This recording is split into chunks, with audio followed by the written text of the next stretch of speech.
Los que han estado presentes desde reuniones anteriores, pues nos ha tocado ver todo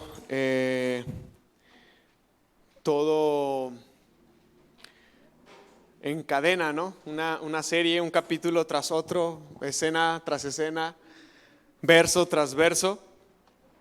Y aquí en el capítulo 2 hay algo muy interesante, porque en el capítulo 2 nosotros vemos claramente cómo Marcos nos muestra el enojo, la molestia, los reclamos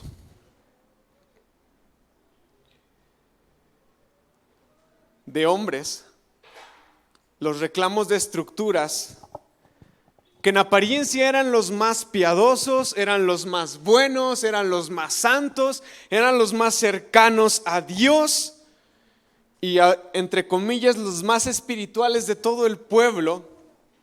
Pero estas personas, estas estructuras, este grupo de personas eran aquellos que fácilmente levantaban su voz y se hinchaban de odio cuando sus estructuras, cuando sus organizaciones, cuando su manera de pensar se veía amenazada. Y sabes que esto no debe de sorprendernos, porque siempre que se trata de Jesús, hasta el día de hoy, siempre que se trata de Jesús y de su obra redentora, siempre más de uno van a salir incomodados. Siempre más de uno se van a quejar, se van a molestar, van a pretender menospreciar y apagar el movimiento de la verdadera espiritualidad o de la verdadera fe. Siempre más que uno. Así que quiero invitarte a que leamos la segunda parte del capítulo de Marcos 2, del versículo 18 al 28, y vamos a leerle con un poquito de fluidez porque son bastantes versículos. Y dice así la escritura, leo en Nueva Traducción Viviente, dice: cierta vez que los discípulos de Juan y los fariseos ayunaban, algunas personas se acercaron a Jesús y le preguntaron. Otros evangelios, como el evangelio de Mateo y el evangelio de Lucas, dice que los fariseos o que los discípulos de Juan se acercaron a Jesús y le preguntaron: ¿por qué tus discípulos no ayunan como lo hacen los discípulos de Juan y los fariseos? Jesús les contestó: ¿acaso los invitados de una boda ayunan mientras festejan con el novio? Por supuesto que no. No pueden ayunar mientras el novio está con ellos, pero un día el novio les será quitado y entonces iban a ayunar. Además, ¿a quién se le ocurriría remendar una prenda vieja con una tela nueva? Pues el remiendo nuevo va a encogerse y se desprendería de la tela vieja, lo cual dejaría una rotura aún más grande que la anterior. Y nadie de nosotros pone vino nuevo en cueros viejos, pues el vino reventaría los cueros y tanto el vino como los cueros se echarían a perder. El vino nuevo necesita ¿qué? Cueros nuevos. Y continuamos con el verso 23 y dice, esta es una discusión después, unos días después, dice: cierto día de descanso, mientras Jesús caminaba por unos terrenos sembrados, sus discípulos comenzaron a arrancar espigas de grano para comer. Entonces los fariseos le dijeron a Jesús: ¡oh, mira! ¿Por qué tus discípulos violan la ley al cosechar granos en el día de descanso? Jesús les dijo: ¿acaso no han leído en las escrituras lo que hizo David cuando él y sus compañeros tuvieron hambre? Sí, Jesús traía la escritura acá en la cabeza. Entró en la casa de Dios. ¿Quién entró? David. David entró en la casa de Dios en el tiempo que Abiatar era sumo sacerdote y violó la ley al comer los panes sagrados que solo a los sacerdotes se les es permitido comer, y también le dio una porción a sus compañeros. Después Jesús les dijo: el día de descanso se hizo para satisfacer a las necesidades de la gente y no para que la gente satisfaga los requisitos del día de descanso. Así que el Hijo del Hombre es Señor incluso del día de descanso. A lo largo del capítulo 2 nosotros vemos que hay 4 reclamos que le hacen directamente a Jesús o indirectamente a Jesús a través de sus discípulos. Ya hemos hablado de 2 reclamos que le hicieron a Jesús y hoy vamos a hablar de los otros 2. Sin embargo, me gustaría que viéramos todo el capítulo 2 de Marcos como una sola unidad de texto en base a los reclamos o a la oposición para con Jesús. El primer reclamo lo encontramos del capítulo 2, del versículo 1 al 12. ¿Se acuerdan de ese paralítico que fue bajado del techo, que nos predicó la pastora? Y que cuando fue bajado el paralítico del techo, Jesús lo vio, y cuando Jesús lo vio le dijo, levántate, eres sano. ¿Le dijo eso? No, le dijo, tus pecados te son perdonados. Y eso generó un conflicto entre los fariseos, porque los fariseos decían, ¿cómo es posible que este hombre sane? ¿Cómo es posible que este hombre tenga la capacidad de perdonar pecados? ¿Cómo es posible? Eso generó un conflicto entre Jesús y los fariseos. Después llegamos al siguiente sermón que tuvimos, que fue del versículo 13 al 17, la predicación de la semana pasada, donde vemos que Jesús se sienta a comer con la escoria, con los pecadores, con la gente mala, con la gente que no hace bien. Y entonces hay gente ahí desde afuera viendo y le pregunta a los discípulos de Jesús, ¿cómo es que siendo un maestro de la ley, conociendo la ley, se sienta con pecadores? Segunda vez en la cual hay una confrontación a lo que Jesús hace, una resistencia a lo que Jesús hace. Y aquí justamente acabamos de encontrar otras 2. Del versículo 18 al 22 nos encontramos con una pregunta muy incómoda y obviamente muy malintencionada hacia con Jesús. Y le dicen, Jesús, ¿por qué tú no ayunas? O sea, ¿por qué si vas a la casa de los pecadores? ¿Por qué si vas a la casa de los malvados? ¿Por qué si vas a la casa de ellos y tienes banquetes y comes manjares y ni siquiera ayunas igual que nosotros? Ahí va enfocada la pregunta de esta gente. No tanto si Jesús ayunaba o no ayunaba, sino ¿cómo es posible que te la pasas entre pecadores y festines y comidas y manjares y ni siquiera eres capaz de guardar el ayuno como nosotros lo guardamos? Tercera ocasión de resistencia hacia Jesús. Y la cuarta la encontramos cuando Jesús y sus discípulos van caminando y empiezan a arrancar espigas del campo. Parece ser que Jesús siempre trae a alguien detrás de él que lo está espiando, ¿ah? ¿Cómo es que saben que no ayunan? ¿Cómo es que saben que están arrancando espigas y el campo está a las orillas o a las afueras de la ciudad?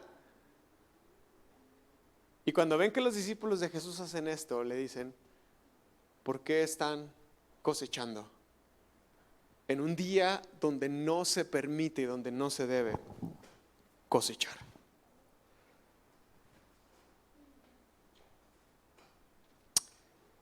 En el mundo griego, es decir, un imperio antes de los romanos, es decir, aproximadamente hace 2400 años, un hombre llamado Sócrates impuso un método de enseñanza, un método de aprendizaje basado en preguntas.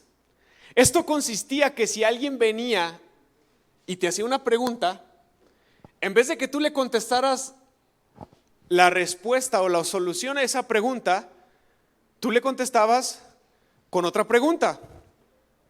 Porque si alguien viene con una pregunta, y valga la redundancia, te pregunta y tú le das la respuesta que él quiere oír o que él está buscando, el diálogo se termina, la discusión se termina, la investigación, la capacidad de crecer y aprender más se termina.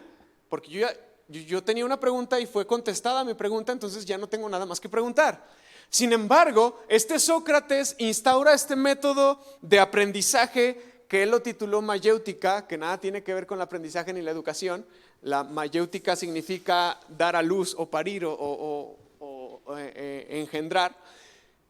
Y este Sócrates nombra este método de esa manera porque él dice, si yo logro sembrar más preguntas en el que me está haciendo una pregunta, voy a hacer que el diálogo continúe y que la información y el conocimiento crezca. Y si nos damos cuenta, siempre los fariseos, los maestros de la ley, vienen a Jesús con una pregunta. Y siempre Jesús les contesta ¿con qué? Con una pregunta. Qué inteligente, ¿no?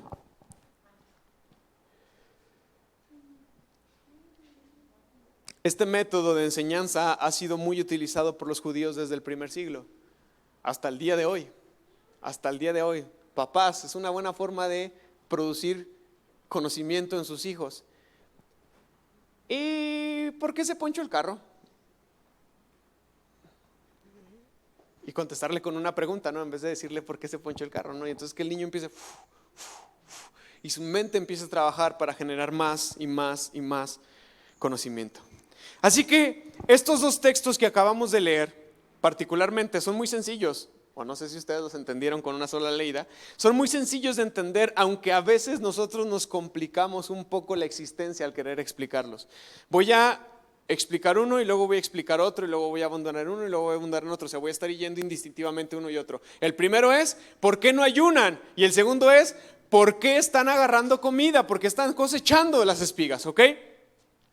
Mira, en los tiempos de Jesús, el ayuno era una cuestión religiosa e institucional. Es decir, obligatoriamente a fuerzas o forzosamente a fuerzas, valga la redundancia, se practicaba 2 veces por semana el ayuno. Al menos tradicionalmente. La Biblia jamás dice que se debe practicar 2 veces por semana el ayuno. O sea, no lo dice como una ordenanza, como un mandamiento, como una obligación. Pero cuando llegamos al primer siglo, los judíos habían establecido, particularmente los maestros de la ley, habían establecido que si alguien quería ser un verdadero judío, tenía que ayunar 2 veces a la semana. Esto, por ejemplo, lo encontramos en Lucas 18:22.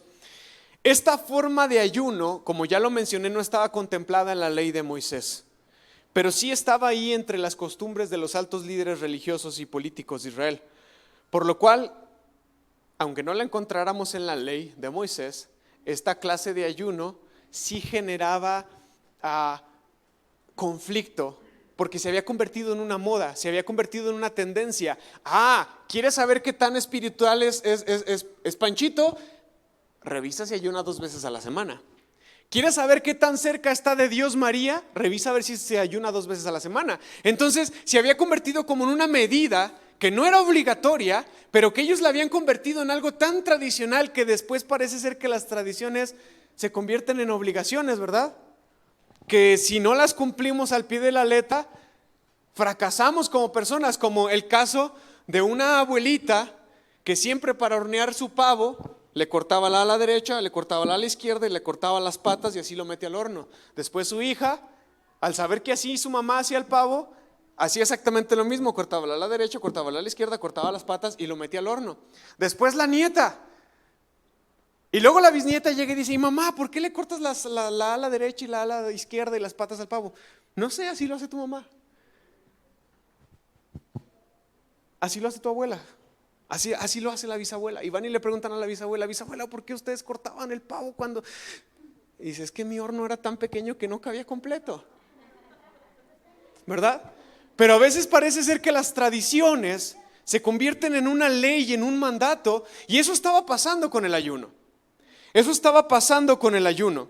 Los religiosos se acercaban a Jesús y le decían, o sea, tú y tus discípulos pueden comer en banquetes con los pecadores, pero no pueden ayunar igual que nosotros. ¿Sí entiendes hacia dónde va la pregunta? Siempre estaban buscando una forma de fregar el ministerio y la obra de Jesús. Y Jesús les contestó, muy inteligente, con una pregunta, ¿verdad? Le contesta, ¿acaso los invitados a una boda ayunan mientras festejan con el novio? Jesús, en otras palabras, Él está diciendo, no pueden. Ellos no pueden ayunar porque el motivo de su gozo y el motivo de su alegría y el motivo de su salvación está entre ellos. Obviamente después agarramos la figura de Jesús y decimos que Él es el novio de la iglesia, pero si en un cierto sentido Jesús está usando una metáfora nada más. La razón de su alegría, la razón de por qué hay fiesta está entre ellos. ¿Por qué van a ayunar? Ayunarán el día que el novio ya no esté entre ellos y lo necesiten. Ayunarán el día que no haya razón para celebrar. Y justamente Marcos, cuando escribe el Evangelio 50 años después, Jesús ya no estaba presente. Y ellos estaban sufriendo la persecución de Roma y los judíos en contra de los cristianos. El novio ya no estaba con ellos y ahí seguramente la iglesia sí ayunaba. Ahí seguramente la iglesia sí afligía su corazón, porque el ayuno es eso. El ayuno es una especie de aflicción donde sometemos nuestra carne para buscar la voluntad de Dios. No piense que ayunar es para enflacar, hermano, no es para enflacar. Y tampoco ayunamos porque, se nos hizo tarde y ya no desayuné. Bueno, voy a ayunar. No, es algo que se determina en el corazón. Uno dice, voy a afligir mi cuerpo, voy a dejar de comer, voy a dejar de satisfacer mi carne para buscar algo mejor.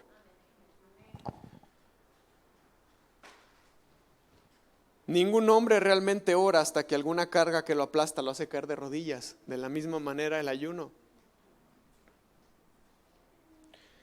Jesús nunca había requerido el ayuno de sus discípulos, aunque sí se los había enseñado. ¿Qué dice Mateo 6:16? ¿Qué dice Mateo 6:16? Ahí en la pantalla, porfa.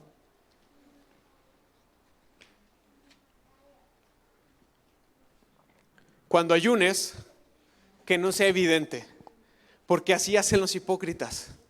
Cuando ayunes no andes diciendo, es que estoy ayunando, no, perdónenme, disculpen. Eso tampoco significa que el ayuno sea algo secreto, no tiene que ser secreto. No pasa nada si tu familia, si tu esposo, si tus hijos saben que estás ayunando. No afecta el ayuno. El problema es que andes así. ¿Por qué andas así? Es que estoy ayunando. ¿Me explico? Eso es lo que está diciendo Jesús. Cuando ayunes, que no sea evidente, porque así hacen los hipócritas, pues tratan de tener una apariencia miserable y andan desarreglados para que la gente los admire por su ayuno. Les digo la verdad, no recibirán otra recompensa más que esa. O sea, Jesús sí había enseñado a ayunar a sus discípulos, pero jamás les exigió que ayunaran porque el novio estaba con ellos. El novio estaba con ellos. Sin embargo, Jesús sí ayunó 40 días, 40 noches en el desierto. Cuando tenía que escoger a sus discípulos, Jesús había ayunado. El ayuno, hermanos, siempre debe de surgir de motivos espirituales y nunca para exhibirse o exhibir nuestra religiosidad o nuestra espiritualidad. Ahora, vamos al tema de recoger las espigas. Jesús y sus discípulos estaban pasando por un sembradío, ¿en qué día? En el día de reposo, que en este caso es el sábado. Siempre ha sido el sábado, el día de descanso, el día de reposo siempre ha sido el sábado hasta el día de hoy. Eran perfectamente legal que los transeúntes, es decir, los que caminaban, los que circulaban, siempre ha sido legal eso. De hecho, el Señor siempre le exigió al pueblo que si al ir recogiendo, al ir cosechando se les caía algo, no lo levantaran, que lo dejaran para la gente que viniera detrás de ellos. Así fue como Ruth encontró alimento para ella y su suegra Noemí. Entonces era una costumbre que para que cualquier persona que pasara por la calle, cualquier migrante, cualquier extranjero, cualquier pobre, llegara a cualquier campo y pudiera recoger libremente algo de lo que hay, ya sea porque está tirado o porque están los bordes del sembradío de las personas. Eso lo encontramos en Deuteronomio 23, del 24 al 25, no hay que leerlo, pero ahí encontramos eso. Era perfectamente legal que cualquier persona que caminaba pudiera arrancar uva de los viñedos o pudiera arrancar grano del campo mientras no usara una cesta para que ahora sí se convirtiera como una especie de robo o acaparamiento egoísta, ¿verdad? Entonces tú puedes venir y tomar lo que es para ti. Algo muy parecido como el maná. No tomes de más, toma lo que necesitas. Al día siguiente volverá a haber más. Entonces era totalmente legal lo que los discípulos habían hecho, ¿sí o no?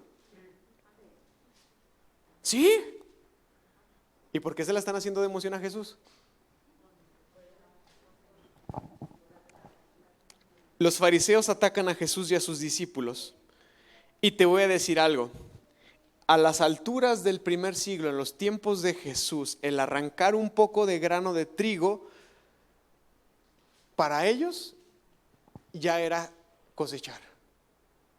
O sea, la ley del sábado, la ley de guardar el sábado, que no era rígida ni difícil de sobrellevar, en el primer siglo ya era una super mega carga enorme.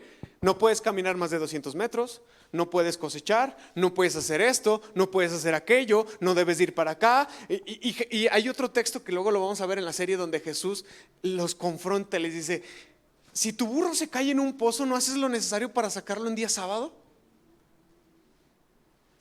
Entonces, los fariseos tenían estas ideas tan cuadradas, tan complicadas, tan opresoras sobre las personas, que están ahí picándole la cresta a Jesús. Porque lo que no era ley, ellos lo habían hecho ley. Y quiero que entendamos esto que acabo de decir. Lo que no era ley, lo que no era obligatorio, lo que no era un mandato de Dios, ellos lo habían convertido en mandato de Dios.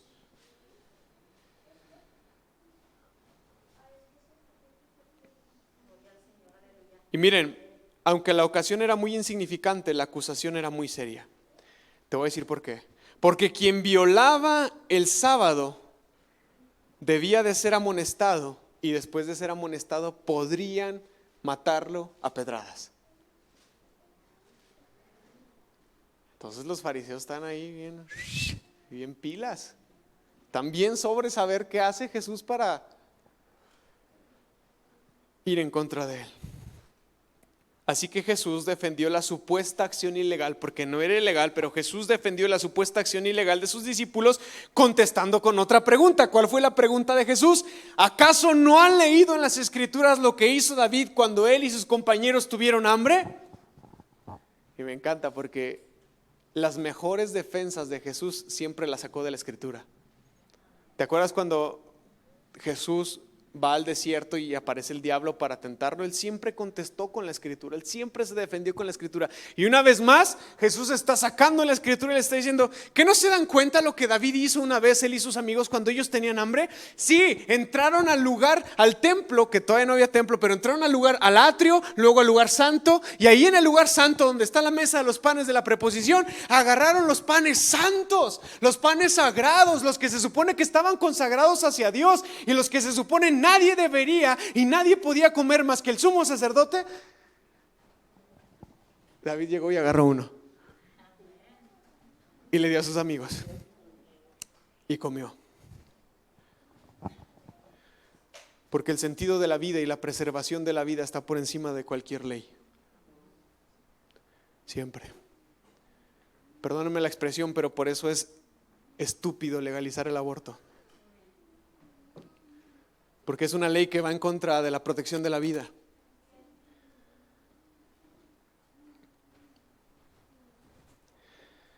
Así que Jesús se defiende.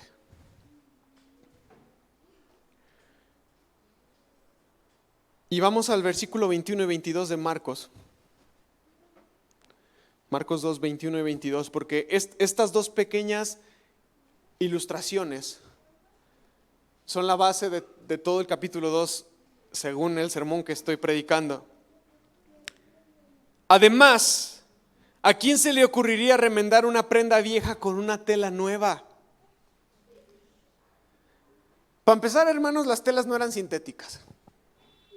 Hoy en día una tela nueva y una tela vieja posiblemente jamás se encoge. Al contrario, se aguanga, ¿va? Uno tiene una playera nueva y luego se encuentra que te la exprimieron para colgarla y ya cuando te la pones te queda así, ¿va? Pero en los tiempos de Jesús, ¿la vestimenta de qué material era? Lana, algodón. ¿Y qué pasa con la lana y el algodón? Tiende a encogerse. Entonces, el ejemplo que Jesús está usando es un ejemplo muy interesante y muy inteligente. Dice, ¿a quién se le ocurriría remendar una prenda vieja con una tela nueva? Pues el remiendo nuevo se encogería y se desprendería de la tela vieja, lo cual dejaría una rotura aún mayor que la anterior. Y nadie pone vino nuevo en cueros viejos, pues el vino reventaría los cueros y tanto el vino como los cueros se echarían a perder. ¿El vino nuevo necesita qué? Necesita odres o cueros nuevos. Voy a intentar explicarte esto, hermano.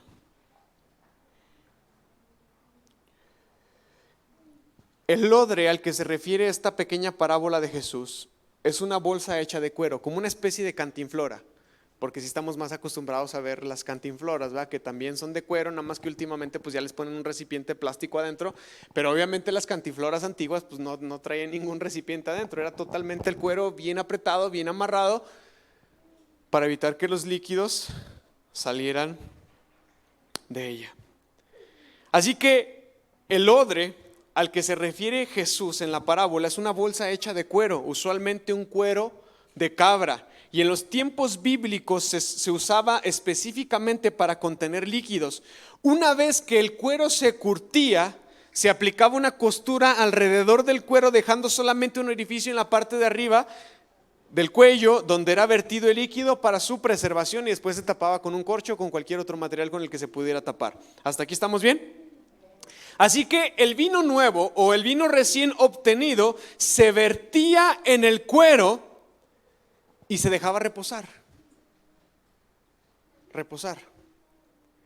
Y usted sabe que cualquier cosa que se fermenta, ya sea por accidente o por búsqueda intencional a que se fermente, cualquier cosa que se fermente empieza a expedir gasecitos y por lo tanto tiende a expandir. Por eso el barril del Chavo del Ocho, o sea, por eso los barriles que se utilizan en las cavas de vino tienen anillos de metal, porque si no la expansión del vino truena el barril. Así que cuando se vierte vino en un cuero nuevo,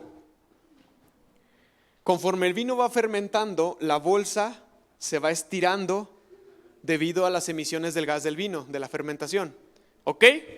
Entonces, una bolsa nueva con vino nuevo, perfecto. Porque cuando el vino entre y el vino empiece a fermentar, la bolsa se va a expandir. El problema es cuando el odre ya es viejo y debido a su mucho uso pierde la elasticidad. Se pone duro, la piel se pone dura. Y si este odre que ya está duro y que ya no tiene elasticidad, le echamos vino nuevo adentro, un vino que apenas va a empezar a fermentar y que apenas va a empezar a soltar gases, ¿qué va a pasar con el odre? Se va a romper. Vamos a echar a perder el odre y vamos a desperdiciar el vino. Así que Jesús no se está sacando nada de la manga, Él está hablando algo que era totalmente común en la cultura y en los tiempos de Jesús. La misma enseñanza la encontramos con la comparación del paño nuevo y los vestidos viejos. En los tiempos bíblicos, cuando un vestido ya era viejo, se necesitaba ser remendado, pero si se remendaba, si el vestido era viejo, se le agregaba un pedazo de tela viejo. Si el vestido era nuevo, se le agregaba un pedazo de tela nueva, pero nunca a un vestido viejo se le ponía una tela nueva, porque luego la tela nueva iba a encogerse, iba a hacer que la rasgadura del vestido fuera mayor. Hasta aquí entendemos bien las ilustraciones de Jesús, ¿verdad? Bueno, estas dos mini parábolas están aquí para enseñarnos que la verdadera espiritualidad, el verdadero evangelio donde hay gozo y donde hay poder, debe de encontrar su propia y su adecuada forma para establecerse. Lo voy a volver a decir y con esto voy a empezar a explicarlo. Estas dos mini parábolas nos enseñan que la verdadera espiritualidad y el verdadero evangelio, donde hay gozo y donde hay poder, deben de encontrar su propia forma y su adecuada forma donde ser vertidos. La intención de la enseñanza de los odres viejos es llamar nuestra atención y guiarnos a una motivación sobre la gran diferencia que existe entre la religiosidad y la verdadera espiritualidad. Hay una gran diferencia entre las estructuras religiosas que normalmente siempre oprimen, siempre ponen carga sobre nosotros, en diferencia a una verdadera espiritualidad que nos libera, que nos sana, que nos transforma, que nos cambia. Por eso es que este sermón se llama religiosidad versus espiritualidad. Los odres que son viejos, que son rígidos, que están endurecidos, representan los sistemas religiosos carentes de flexibilidad, que se han vuelto caducos, obsoletos y un completo estorbo para nuestra fe y para el mover de Dios.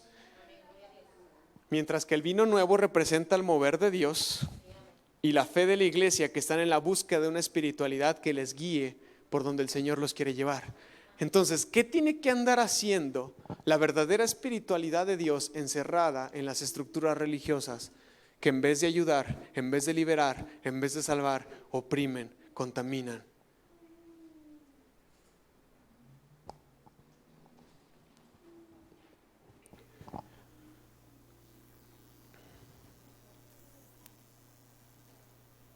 Pudiera ser que en un principio la verdadera espiritualidad puede armonizar con las estructuras religiosas.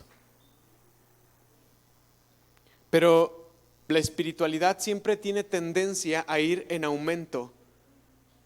Y si esta espiritualidad se encuentra dentro de un odre viejo, se va a encontrar aprisionada o estorbada por la religiosidad. Yo sé que lo que estoy enseñando, más que una prédica, parece una clase, así que no se me distraigan y se pierdan.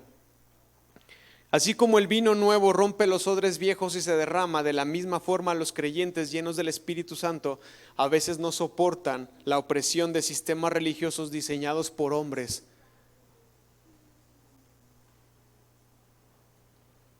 Por eso hay muchas iglesias que dejan de funcionar. Por eso hay muchas estructuras, denominaciones y formas de iglesia que dejan de ser iglesia, porque están llenas de reglas, de estructuras, exigencias, prohibiciones y cargas que la gente no necesita y que la gente no debe de llevar.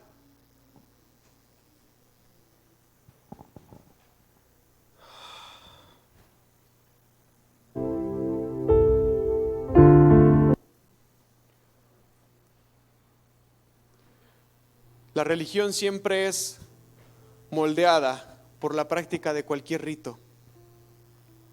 No, es que aquí se hace así porque así lo hemos hecho siempre. Así nos enseñaron, así debe de ser.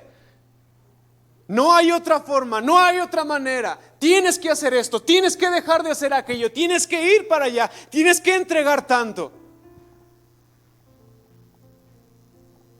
Esos sistemas religiosos son opresores y no sirven.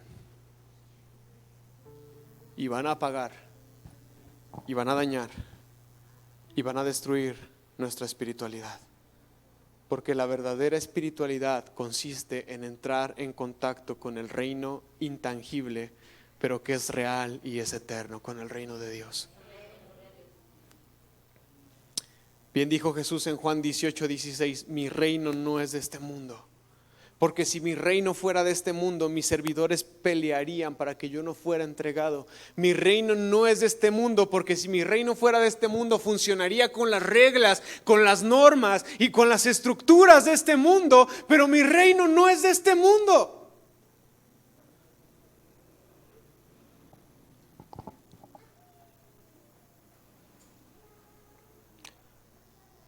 Yo creo que ya identificamos quién era el odre viejo, ¿verdad? Eran esa bola de fariseos, religiosos, saduceos, maestros de la ley, que tenían todo tan encasillado, tenían todo tan cuadrado, que apenas alguien se quería salir de ahí y ya lo estaban apedreando, ya lo estaban señalando, ya lo estaban criticando. Y Jesús y sus discípulos y todo el mover de Jesús era el vino nuevo que de una o de otra forma entró a esos odres para romperlos.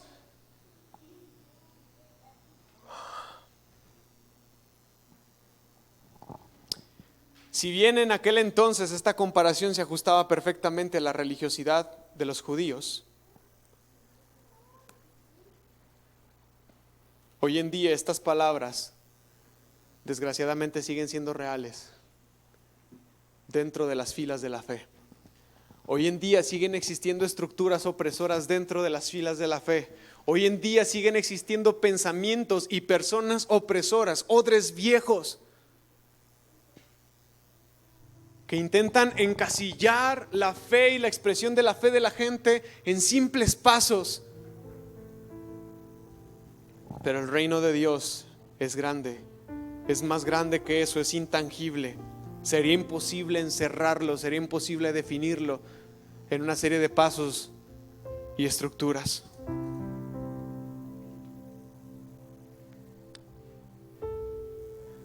Así que quiero empezar a terminar con esto.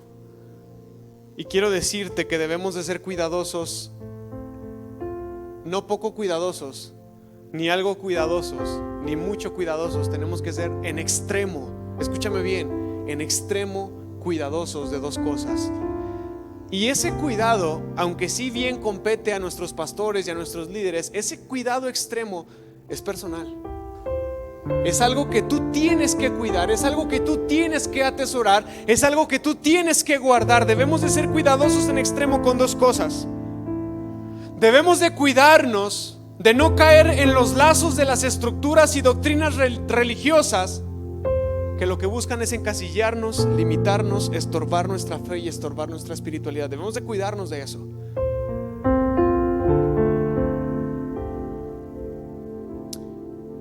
De no caer, de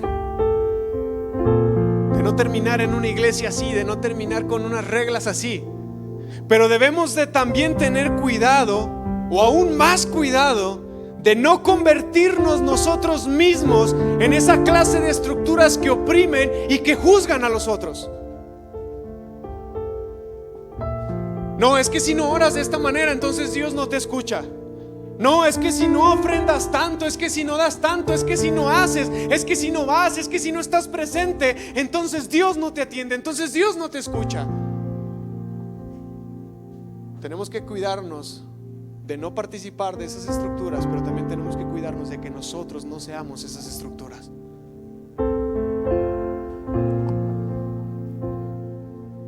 Y para eso nosotros necesitamos de dos pasos que son muy prácticos y fundamentales.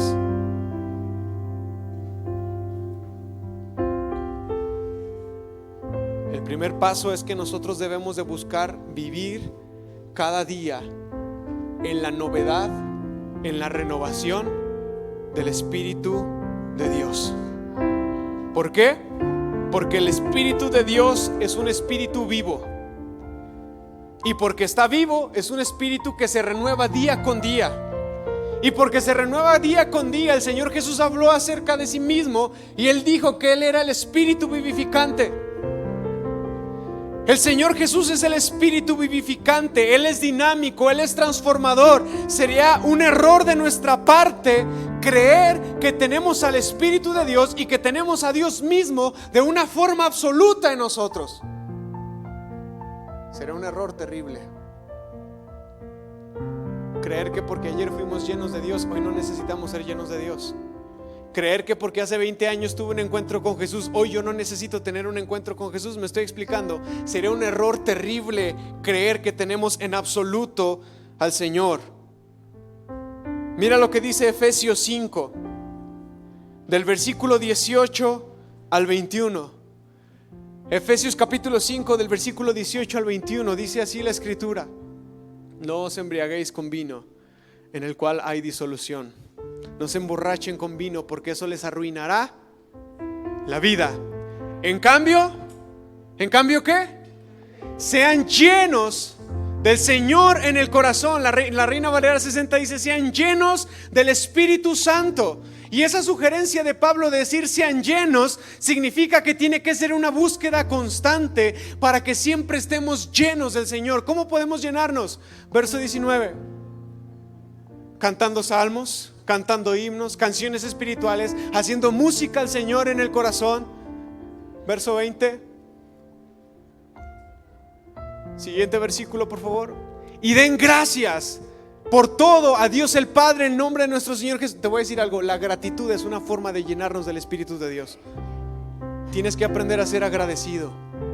Eso nos llena del Espíritu de Dios. Versículo 21: y sométanse unos a otros por reverencia a Cristo. ¿Quieres aprender a ser lleno del Espíritu Santo? Alaba a Dios.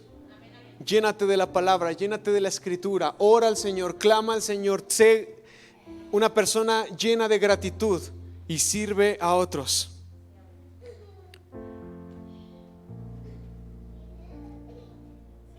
Porque la vida cristiana, la vida espiritual, no puede ser un bebé que recién nacido ya tiene 6 años y sigue siendo un bebé que está en la cuna y que sigue tomando leche, ¿verdad que no? El desarrollo natural de un bebé es que crezca, se alimente y crezca y siga creciendo. De la misma manera tiene que ser la vida cristiana, la vida espiritual. Uno no puede conformarse, ya hice mi oración de fe, oro una vez a la semana, eso ya es suficiente para mí. La verdadera espiritualidad, la que vence la religiosidad, busca una llenura del Espíritu Santo día con día. Y por otro lado, debemos de buscar que el lugar donde la espiritualidad es depositada, el lugar donde el Espíritu de Dios se deposita, ¿dónde es? En nosotros. El Espíritu de Dios se deposita en nosotros.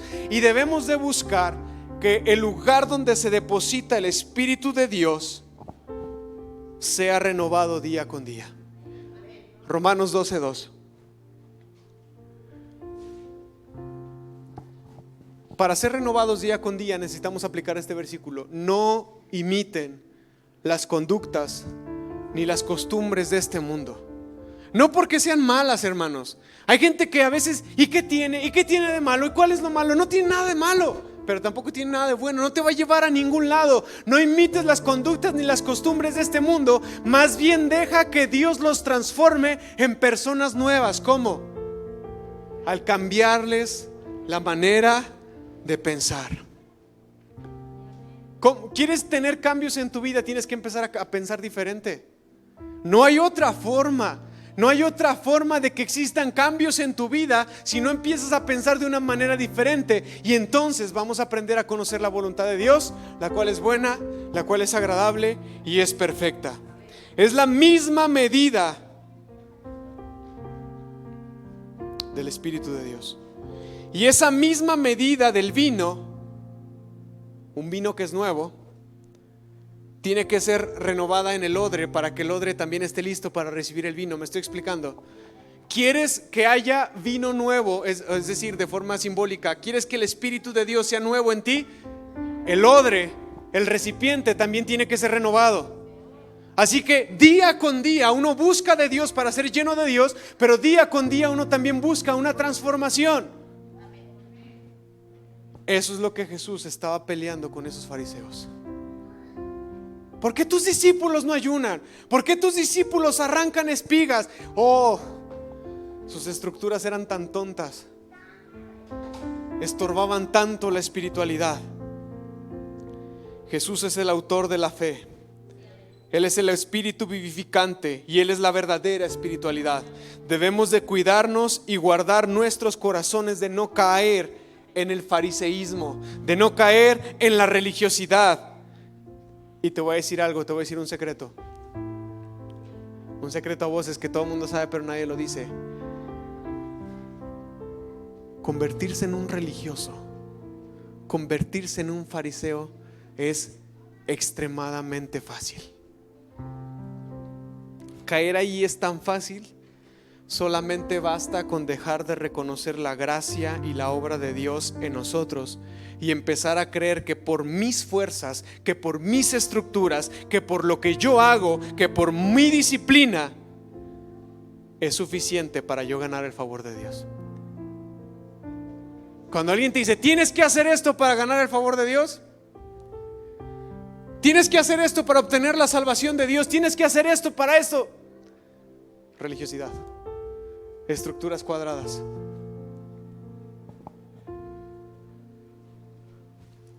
Debemos de empezar a caminar en nuestra vida bajo la conciencia diaria, el entendimiento diario de quién es Jesús y qué es lo que Él ha hecho por nosotros.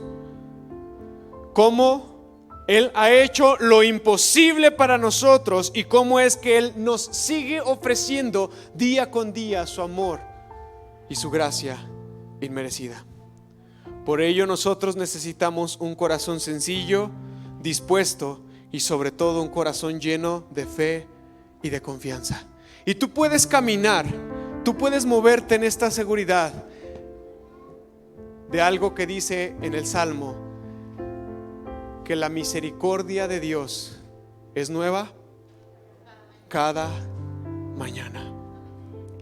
Hermano, yo todos los días estreno la misericordia de Dios.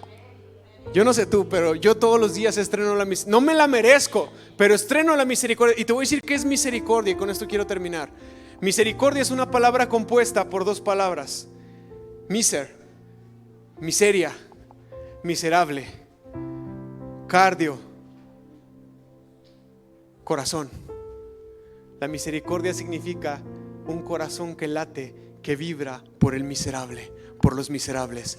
Cada mañana, cada mañana, cada mañana el corazón de Dios late por ti y por mí, que de los pecadores somos los primeros. Ponte de pie, iglesia, vamos a orar.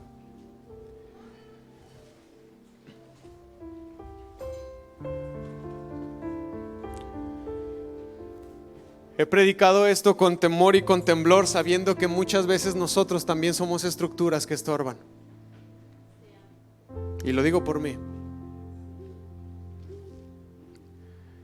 Por eso necesitamos renovarnos día con día. Necesitamos de cuidar nuestro corazón, nuestra vida misma, para ser odres nuevos. Señor, en esta tarde oramos y te pedimos perdón, porque en más de una ocasión hemos sido iguales que esos fariseos. En más de una ocasión hemos sido iguales que esos maestros de la ley. En más de una ocasión hemos sido iguales que esos saduceos. En más de una ocasión hemos tenido envidia de tu obrar en otros. Y hemos querido, hemos intentado aprisionar y estorbar la fe de otros, diciéndoles: tienes que hacer esto, tienes que hacer aquello, así no se hace, no puedes de esta manera. Y Señor, te pedimos perdón.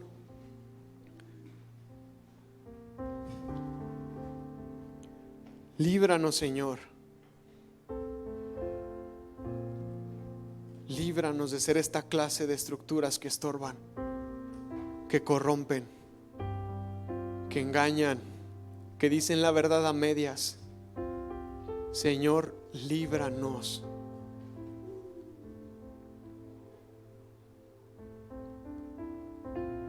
Crea en nosotros un espíritu recto dentro de nosotros. Renueva nuestra mente, nuestro corazón, nuestra vida misma, de tal forma que podamos ser un lugar digno donde se ha depositado tu vino, un lugar digno donde tu espíritu pueda morar y podamos vivir una verdadera espiritualidad. Úsanos, Señor, como instrumentos para llevar vida, para llevar justicia, para llevar gozo, poder y paz a otros, en el nombre de Jesús. Y sálvanos de ser estructuras religiosas que estorban. Y perdónanos si lo hemos sido, si lo hemos hecho antes.